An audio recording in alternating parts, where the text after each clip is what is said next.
Welcome back, beautiful and amazing people. Doc Jinzo here with another duel video for you. Today we got one from the backlog, the archives, the annals of my computer, shall we say. So on the left we have Aaron from Top Tier Gaming YGO. You'll see him. He's become a little bit of a star on the channel in recent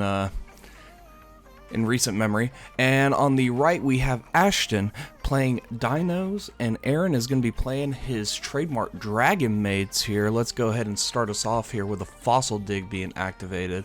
Let's see what happens here as he grabs a miscellaneous source from the deck, miscellaneous source being a 1 of, but fossil dig being a 3 of. Dinos basically have their own reinforcement of the army at 3, which is very, very nice for the deck. It leads to a lot of consistency, especially back when Mist was at 3, because Mist being at 3 just led to some nutty plays as the Scrap Raptor is now being normal summoned, and then the effect is going to be activated to basically destroy itself to give him an extra normal summon of Scrap, and then also when it's destroyed it's going to let him search. That thing's also a tuner as well, so that thing again just leads to some nutty plays that you can do here as he goes into adds a Scrap Chimera from the deck to the hand here, and then gets that extra normal summon. Let's see if Aaron has any response to the normal summon whenever it's activated on summon to special summon. And Ghost Ogre and Snow Rabbit is going to be chained to that, blowing up the Scrap Chimera, which will special summon the Scrap Raptor, but Scrap Chimera is now gonna just not be on the board for him to do other things with, shall we say. That Scrap Wyvern play that's usually the case. Now Miscellaneous Source is going to be activated from the grave, banishing itself to summon an Animadorned Archosaur, which is a level 1 from the deck. Miscellaneous Source again just leading to that consistency that you see with just typical Dino decks here. Miscellaneous or Animadorned Archosaur definitely has a powerful effect on activation. It's definitely led Dinos to be a very, very strong contender. That and UCT is just a crazy deck for sure. Using Animadorned Archosaur's effect now to pop his own Scrap Raptor in order to search for a double evolution pill, which you'll see the effect of right there on the screen. Double evolution pill, very good card, very powerful card as he links off the Animadorned Archosaur, going into his extra deck to feed that double evolution pill, that one non-dino it needs. That's one of the few weaknesses of the deck, is that it does need that non-dino in the grave in order for that double E pill to resolve. Looks like he also has a UCT in his hand, as you can see here, so let's see where he goes with that. Activating the double E pill now to banish the Animadorned Archosaur and the Scrap Chimera from the graveyard, since Scrap Chimera is not a dinosaur, it is, I believe, a beast? Feel free to admonish me in the comments for anything I get wrong there. Going into an Overtext Coatlas, not going into UCT with that double E pill. Overtext, very good card, very underutilized card in some Dino builds. I find it to be kind of good because it is a spell negate, and also it just kind of floats there, so it is definitely a good card. But let's see if Aaron has any reaction to this chain of events, as there's just a Link Karibo, a face down, and an Overtext on the board, which is a spell negate, but looks like he's just gonna have to set one there and pass. Guess he didn't really draw a very good hand there, or maybe it's just full of hand traps, you never know. That can be an issue this format, that can be an issue with these past couple formats, really. Definitely Sword Soul definitely have that issue as well, where you can run too many hand traps, you can draw too many hand traps. That's just the name of the game in most decks there, folks. So activating a Harpy's Feather Duster to hit that one back row, and that was a Solemn Strike. Very risky to use that Harpy's Feather Duster, but when they're just sitting on one back row there, you definitely just want to take advantage of them having a clear board there. So Oviraptor is now going to be summoned. It's going to activate its effect to search. Some would say that's a very good Harpy's Feather Duster that he did. I personally agree, because again, clear board means just you can swing for the fences when they have a clear board, unless they have hand traps, which you do see Aaron does have that nib in the hand. Let's see if there is anything that he can do in regards to that nib. Looks like Oviraptor is going to search a Petite Pteranodon, which is basically Baby Ceratosaurus. I didn't put the effect up there on the screen, my apologies, but it's basically Baby Ceratosaurus, which you will see the effect of later on in the video. Looks like he's going to link 2 now with that Oviraptor and the Coatlas to go into the Dark Charmer. Very interesting choice here. Let's see what happens with it as he decides to banish 2 to special summon UCT from the hand. And that's going to lead to game, basically, because not enough summons for that nib to activate in hand. We'll go to game 2 with a Chambered Dragonmaid starting us off here on Aaron's side, letting him search for a Dragonmaid spell or trap from the deck to the hand. You'll notice that's a secret rare Chambered Dragonmaid. It's very nice. Very good flex there on the rarities. Adding a Dragonmaid Hospitality from deck to hand. And then Droll and Lotbird's going to be chained after that to basically make it to where he cannot search his deck for the rest of the turn. Looks like Chambered Dragonmaid's going to be linked off into Striker Dragon here. Hospitality is going to bring her back. Not dump, which is interesting. Looks like he decided he wasn't going to get the dump off Hospitality that he wanted. And then he's going to link 2 into Hieratic Seal the Heavenly Spheres there, setting 2 and passing. That Droll and Lotbird definitely stopped his turn for the most part because Dragonmaids can search very, very much. Very good. As Fossil Dig, speaking of searching, Fossil Dig being activated, letting him search again for that dinosaur, man. Having that Rhoda at 3 for that deck is just crazy good. Now, he didn't add Miscellaneous Saurus, he added Overraptor, which means 2 things. 1, he doesn't think he needs the Misc right now, or 2, he has it in his hand already. Or I guess it could mean a third thing in that he thinks he can get access to it another way. So Overraptor is going to be normal summon, activating its effect to search. Solemn Strike's going to be chained to negate the effect and destroy the monster, costing Aaron 1,500 life points there. Let's see if Ashton has a response to that. Activating a double evolution pill now, as Droll and Lotbird is in the graveyard, so it looks like he's going to banish that Droll and Lotbird and the Overraptor, letting him summon any dino from the deck that's level 7 or higher, I believe. So let's see what he intends to grab with this play. Special summoning that Overtext once again, just that spell negate is very good, especially against Dragonmaids with Hospitality and Changeover being their main card that they do like to activate there. So Overtext giving him that 1 negate is definitely going to be nice, but looks like Heavenly Seals is going to be chained to the summon here, bouncing the Overtext, or maybe in battle phase there.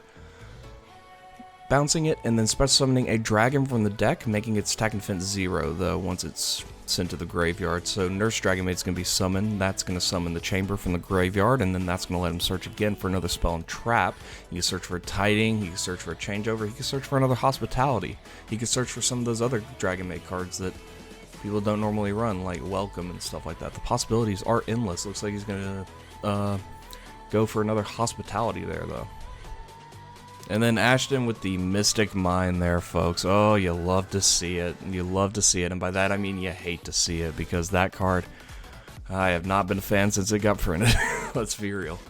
And apparently I'm not alone in that situation in turn of... I'm not alone in that opinion with if recent events and recent commentary or anything to go by. So anyways, looks like Dragonmaid Tiding is going to be activated, targeting a dragon monster he controls and 1 card the opponent controls, basically bouncing both here. And it also has a graveyard effect as well, which is very nice for the deck. It just adds that extra bit of follow-up. So it looks like he's going to bounce that Mystic Mine so he doesn't have to worry about it anymore. Linking 1 now with the Chambered Dragonmaid. Let's see what he goes into. He goes into a Guard Dragon Pisty. Very interesting choice there. Looks like he didn't have another striker in the extra deck, or also just Pisty is a very good card in general.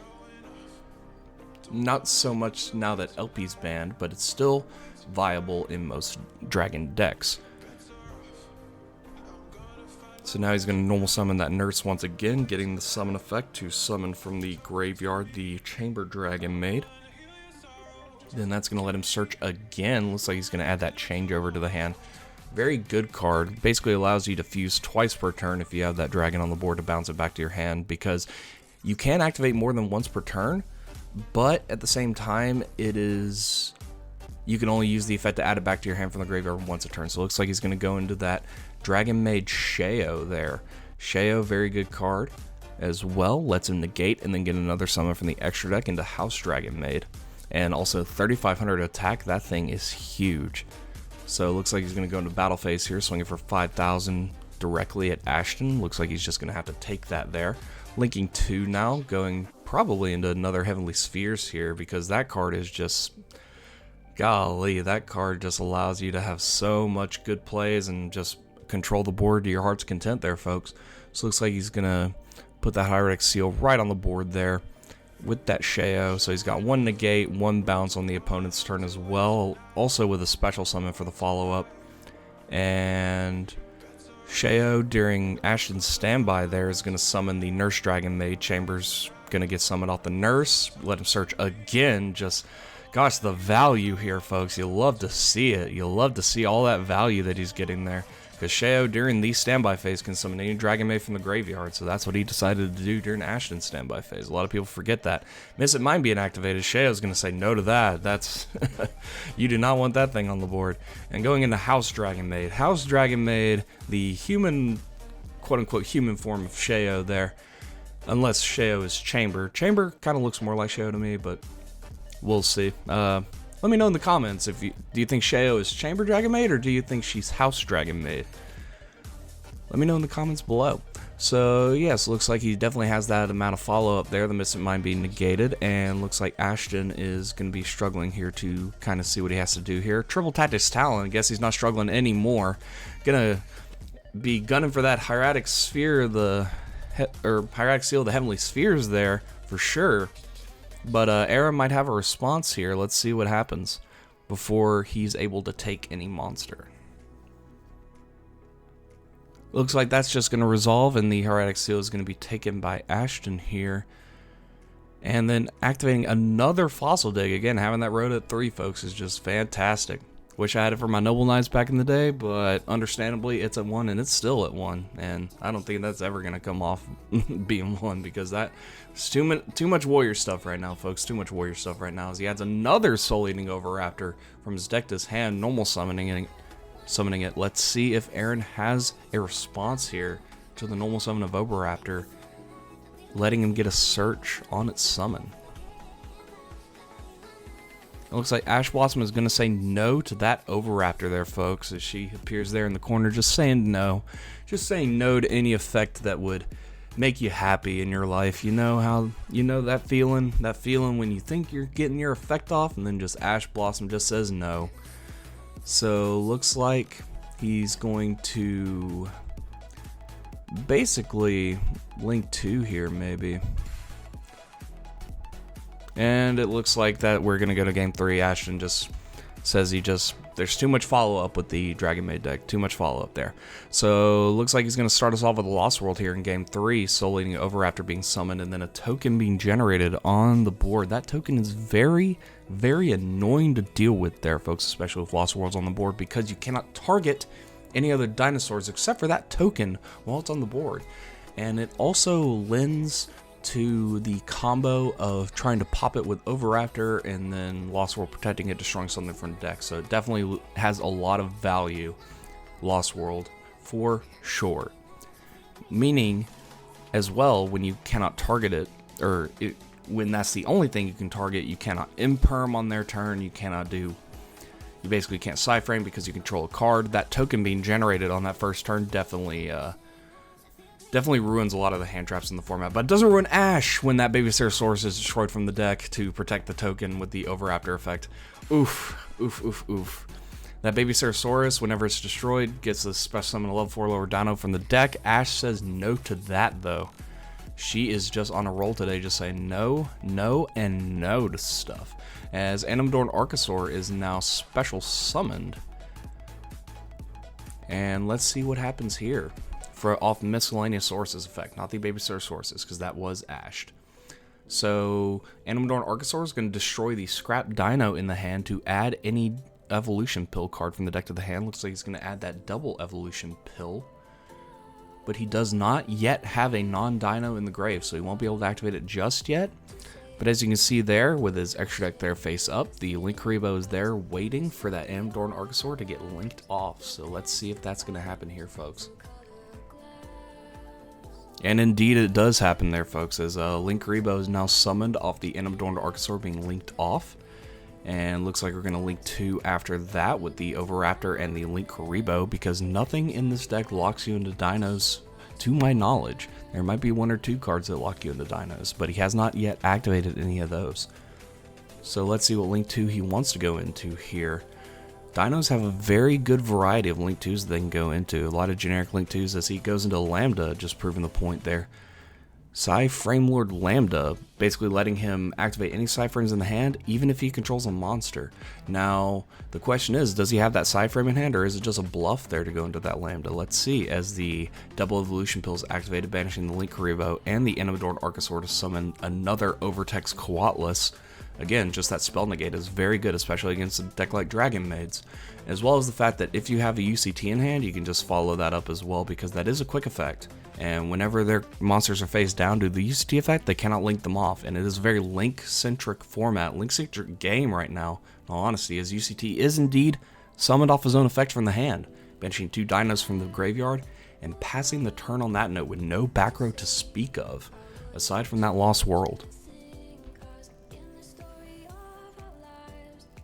Normal summoning a Parlor Dragonmaid now.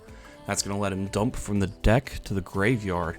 Chamber Dragonmaid lets him search a spell or trap. Kitchen lets him search a monster. She dumps, and then Laundry no one really plays right now.